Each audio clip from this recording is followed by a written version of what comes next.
آپ دیکھ رہے ہیں کرائم ڈاؤن نیوز HD خبر شامل کرتے ہیں بہاول نگر سے ہمارے بیورو چیف محمد جنید کی رپورٹ کے مطابق بہاول نگر کے علاقے خادم آباد کالونی میں پسند کی شادی کا دردناک انجام مبینہ طور پر جہیز نہ ڈالا اور بیٹی پیدا کرنا خاتون کی موت کا سبب بن گیا۔ تھانہ بی ڈویژن کے علاقے خادم آباد کالونی کے رہائشی سفاق خاوند نعمان نے اپنی بیوی شمائلہ کے پیٹ پر مبینہ طور پر گیس والا سلنڈر مار کر اور تشدد کا نشانہ بنا کر موت کے گھاٹ اتار دیا۔ کوٹ رادھا کشن کی رہائشی شمائلہ بی بی کا پہلا خاوند فوت ہو گیا تھا۔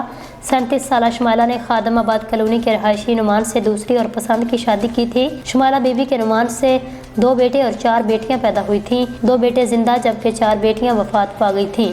2 اگست کو شمائلہ کے ہاں بیٹی پیدا ہوئی جس پر نعمان اور ان کے اہل خانہ خوش نہیں تھے۔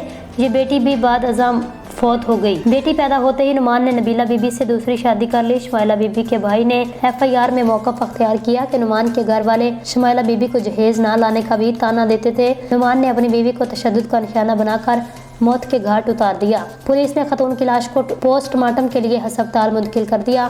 مقتولہ شمائلہ بی بی کے جسم پر تشدد کے نشانات بھی موجود ہیں۔ پولیس تھانہ بی ڈویژن نے مبینہ مقتولہ شمائلہ بی بی کے بھائی کی مدعیت میں مقدمہ درج کر لیا۔ اب تک کے لیے اتنا ہی۔ مزید نیوز اور اپڈیٹس کے لیے آپ دیکھتے رہیے کرائم ڈاؤن نیوز HD۔ اللہ حافظ۔